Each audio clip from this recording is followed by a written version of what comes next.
Olá, quarto ano! Tudo bem com vocês? Eu espero que sim.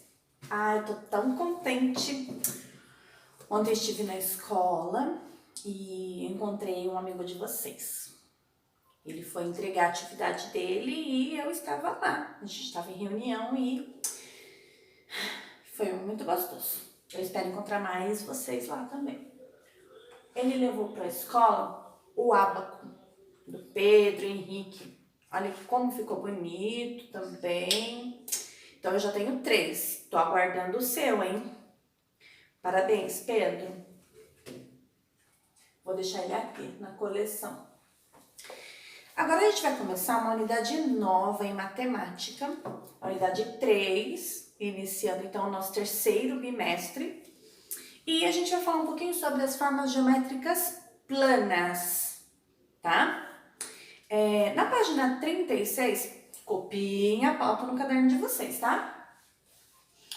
Na página 36, está mostrando aí uma janela. Isso é uma janela.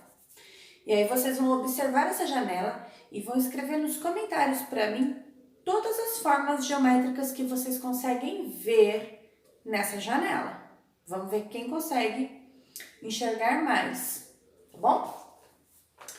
Os vitrais são vidraças feitas com pedaços coloridos de vidro ou então com vidros pintados.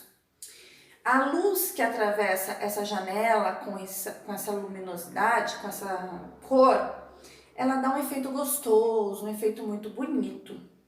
E aí eu quero perguntar para vocês, alguém já viu uma janela parecida?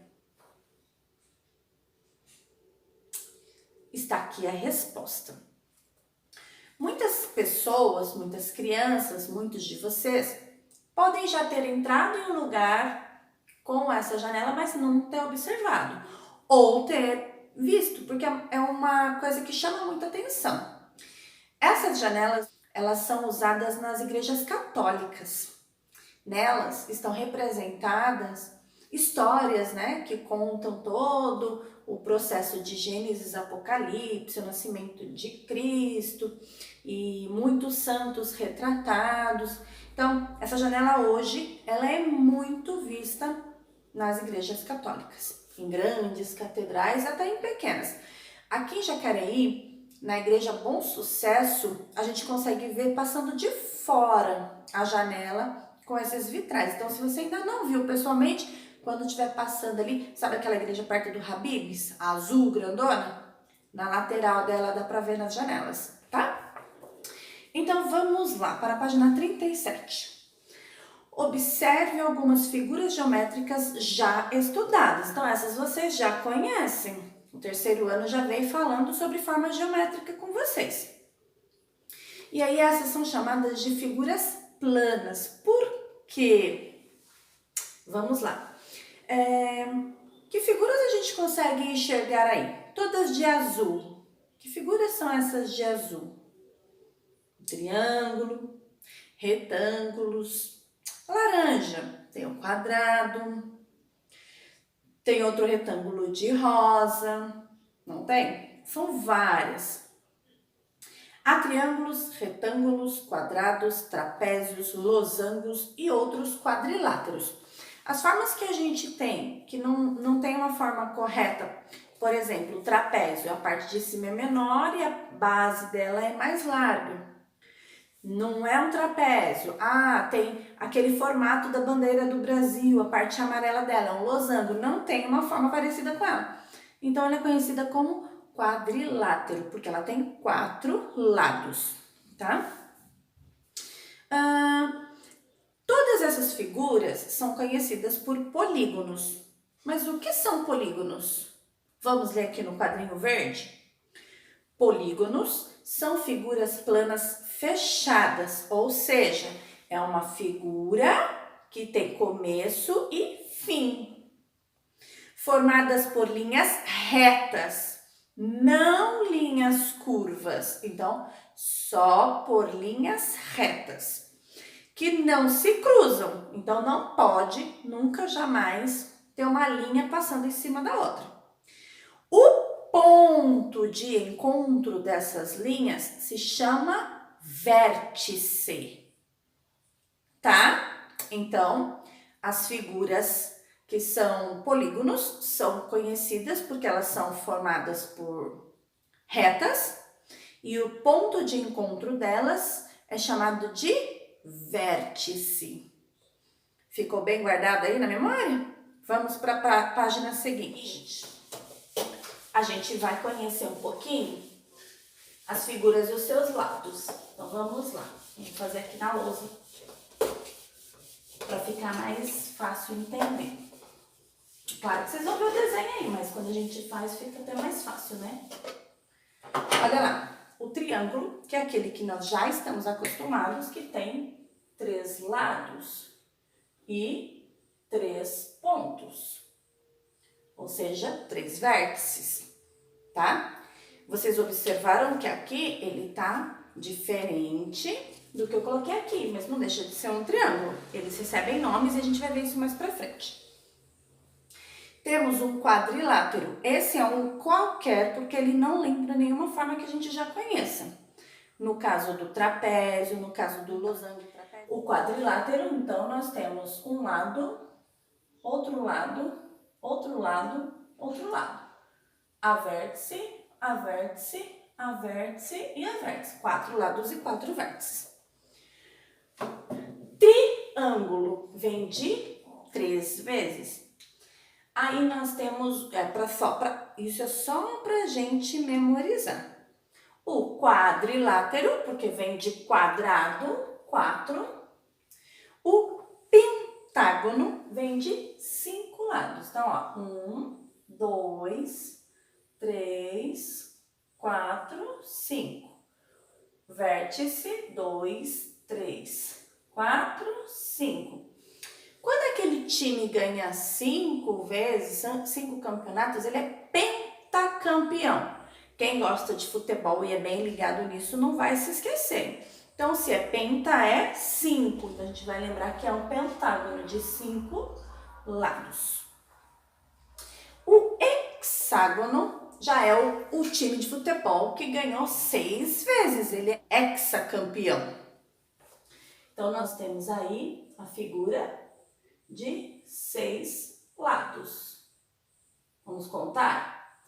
Uma vértice, 2 vértices, 3, 4, 5, 6 vértices. Um hexa, que é de 6. Um heptágono. Nós temos um octógono, que é de 8 lados. O octógono fica mais difícil a gente desenhar. Então, eu vou ensinar uma regrinha. As linhas do polígono não se cruzam. Esse aqui vai ser só imaginário. Então, a gente faz bem clarinho. Um X e um sinalzinho de mais. Certo? Agora, a gente vem ligando esses pontos. Ó. 1, 2, 3, 4, 5, 6, 7, 8. Aí a gente apaga o meinho dele. Vamos contar os vértices. Uma vértice, 2, 3, 4, 5, 6, 7 e 8 vértices, que é um octógono, igual o povo, octógono.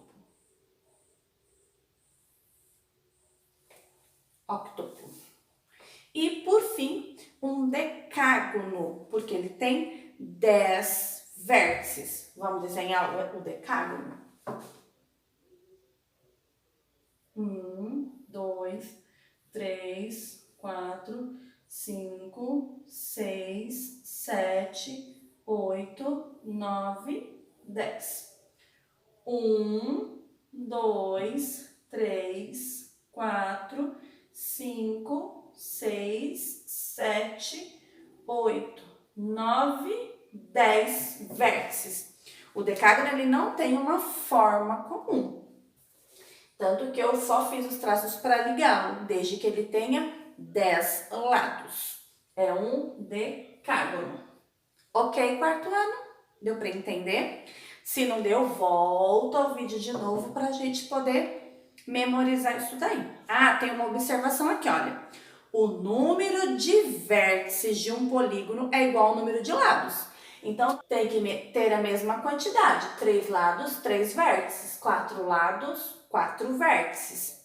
Tá ok? Se a gente for observar, muita coisa tem formato de um polígono, não tem? Olha só, o meu apagador, ele tem a forma de um polígono. O que mais? Eu trouxe para vocês aqui, olha, um cubo mágico. Se a gente usar só a frente dele, porque isso aqui já entra em figura tridimensional, então não corresponde, mas só a frente dele tem formato de um polígono. No meu calendário, eu tenho aqui, olha, a base que sustenta ele em pé é um polígono. Eu tentei achar outra figura, mas eu não consegui. Então, vocês conseguem observar isso. E o próprio calendário também tem formato de um polígono. Tanto a base quanto o calendário aqui dentro, né? Olha, tá vendo? Tudo no formato do polígono. Então, se a gente for observar, ele está presente em muitas coisas no nosso dia a dia. Agora a gente vai fazer a atividade.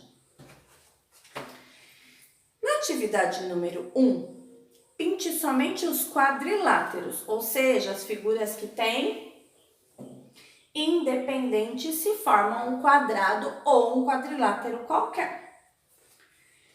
2. Usando uma régua, desenhe os polígonos solicitados. Então, a régua de vocês está na escola, mas eu acredito que todo mundo tem uma régua do ano passado guardadinha aí. Porque quando eu falava, pode levar a régua, na minha casa tem. Então, usem régua. Vocês têm que praticar o uso da régua. E eu vou olhar a atividade quando vocês me mandarem no WhatsApp. Se não tiver com régua, eu reconheço. Vocês vão desenhar um triângulo, um retângulo, um quadrilátero qualquer, um pentágono, um quadrado e um hexágono. Fechado? Atividade 3. Observe as figuras abaixo e pinte somente os polígonos. Somente polígonos. Nada de linha curva. Lembra que eu falei no comecinho, certo? E por fim, a atividade 4 e 5 da página 40. Desenhe na malha abaixo um triângulo. Lembra que eu falei que o triângulo tem formas diferentes? E aí a gente ia falar um pouquinho à frente? É essa daqui, tá bom? Desenhe na malha abaixo. A malha são esses pontilhados aqui. A gente vai começar a trabalhar bastante com malha. Seja ela pontilhada, seja ela quadriculada. Um triângulo equilátero. O equilátero tem as 3 medidas do mesmo tamanho. Ou seja, esse daqui é um equilátero. Por quê? Se a gente pegar uma régua, ele tem aproximadamente o mesmo tamanho. Só no olhar a gente consegue verificar isso. Depois é para você fazer um triângulo isósceles, que é os dois lados com a mesma medida. Então, vamos fazer um isósceles aqui. Dois lados dele precisa ter a mesma medida. Então, vamos usar essa medida. Dois lados com a mesma medida e um lado diferente. Então, esse primeiro aqui é um equilátero.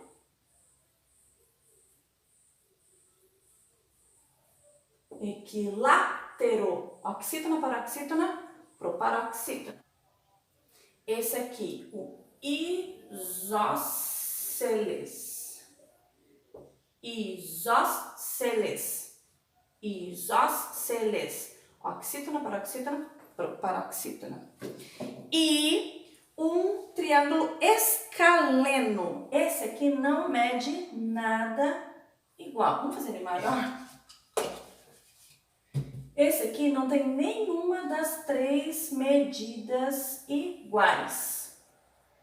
3 vértices, mas nenhuma das 3 medidas são iguais. Esse é o escaleno. Certo?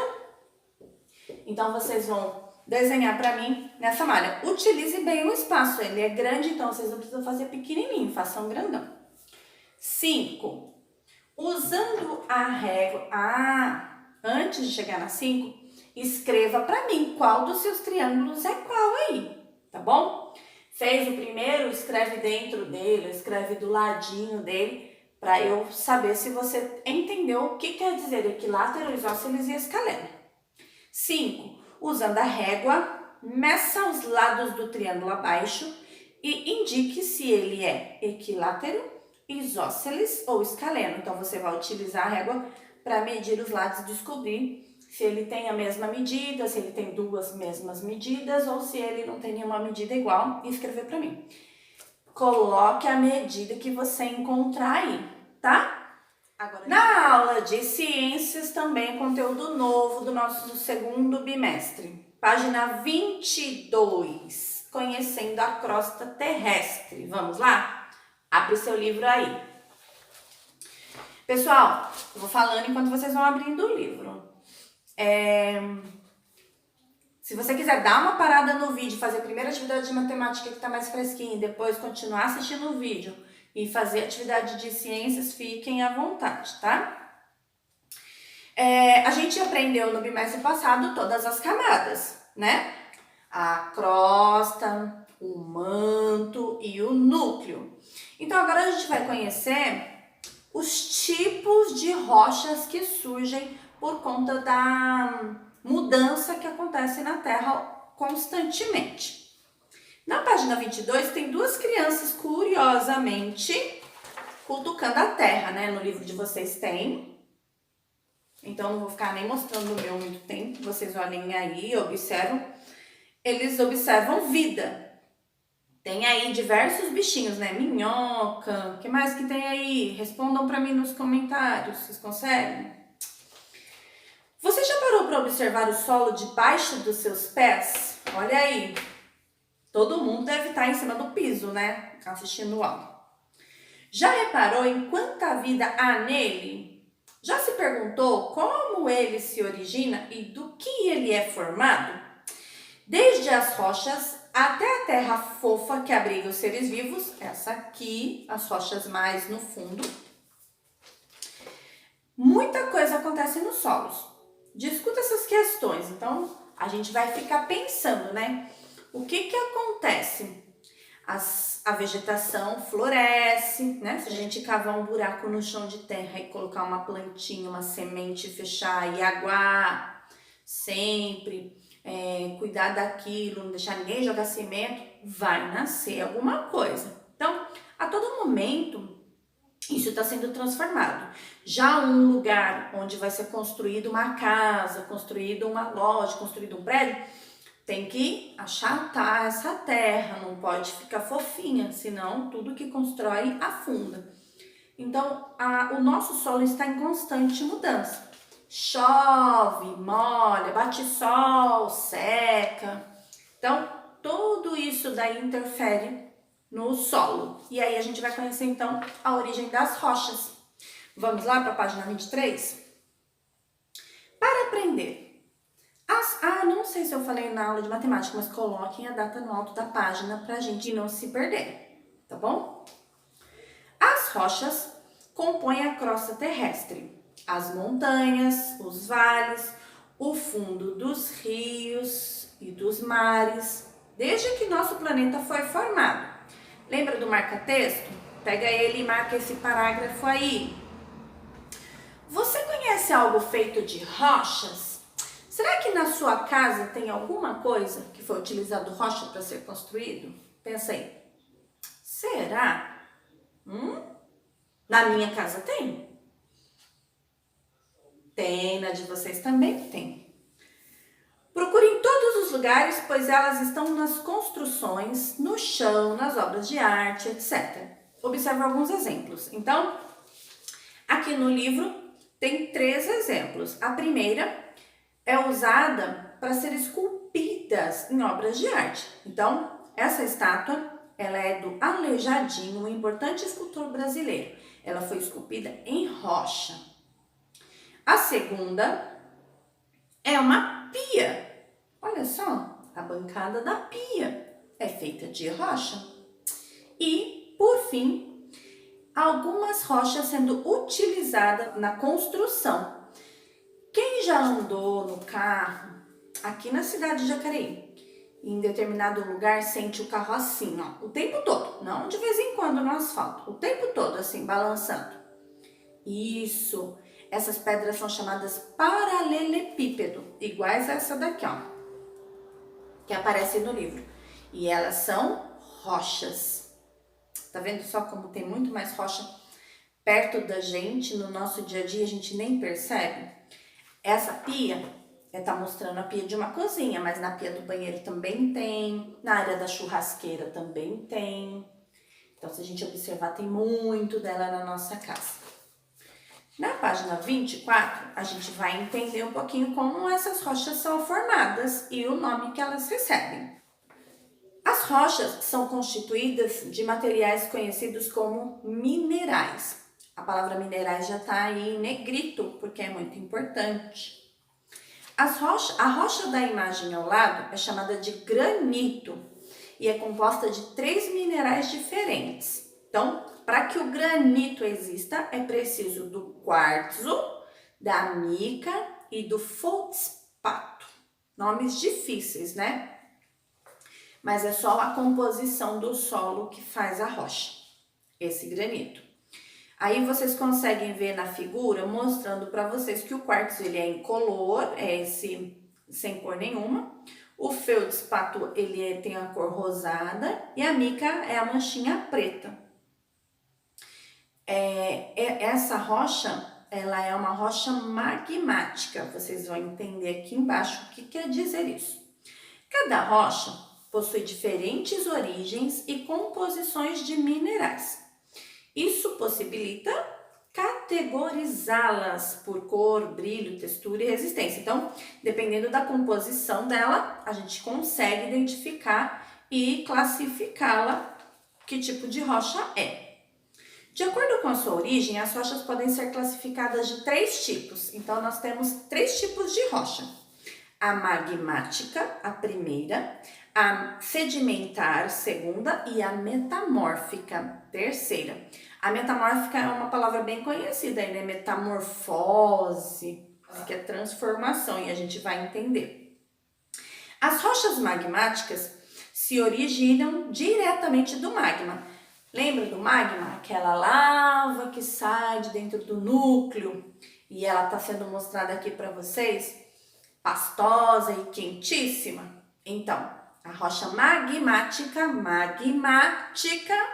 vem diretamente do magma, tá? Que é a massa incandescente, pastosa encontrada no manto. Quando o magma atinge a superfície terrestre, pelas erupções vulcânicas, ela se resfria. Então, enquanto ela tá lá dentro do núcleo, ela é quente, ela é molinha. Quando ela sai e tem contato com aqui fora, o oxigênio, a chuva, o calor, ela se resfria e endurece. Então, surge a rocha magmática, tá? Tem aí o desenho dela, a imagem dela para vocês, que é a lava de um vulcão lá no Havaí, que ela está endurecendo porque ela já saiu. E aí mostra para vocês a difusão dela. O magma vermelho, quando ela se resfria, ela fica cinza. Então, dá origem à magmática, tá bom?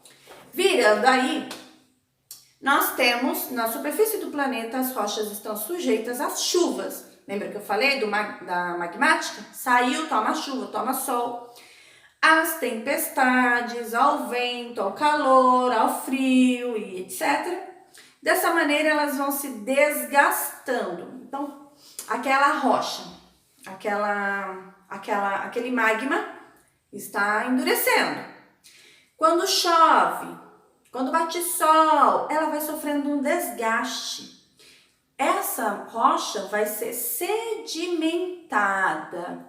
Ela vai cedendo, então vai dando origem às rochas sedimentares. Esses exemplos de rochas são o arenito, o calcário e o argilito. Então, aqui nós temos o arenito, olha, esse grão bem clarinho aqui.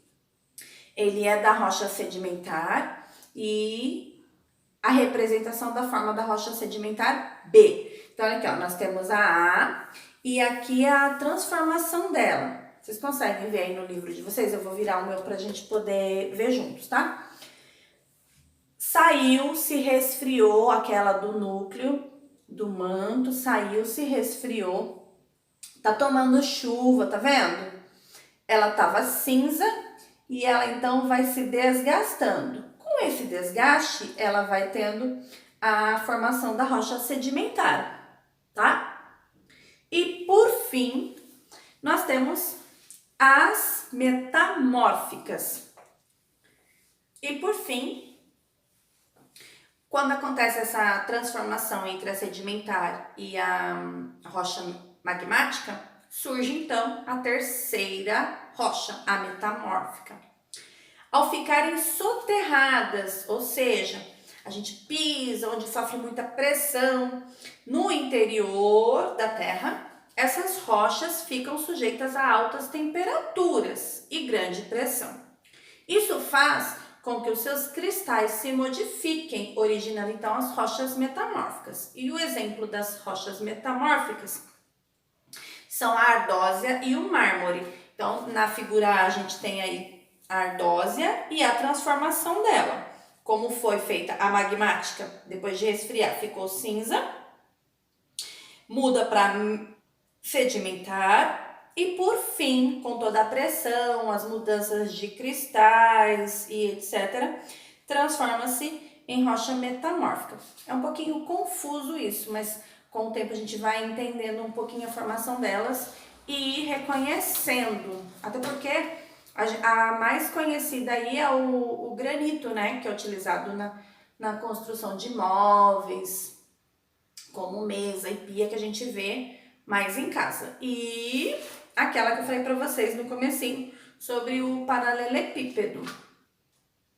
Então, agora vocês vão abrir o livro de reforço de vocês com o livro de sala e vão responder as questões para mim, para a gente poder identificar melhor esses tipos de rochas. São as páginas 156 e 157.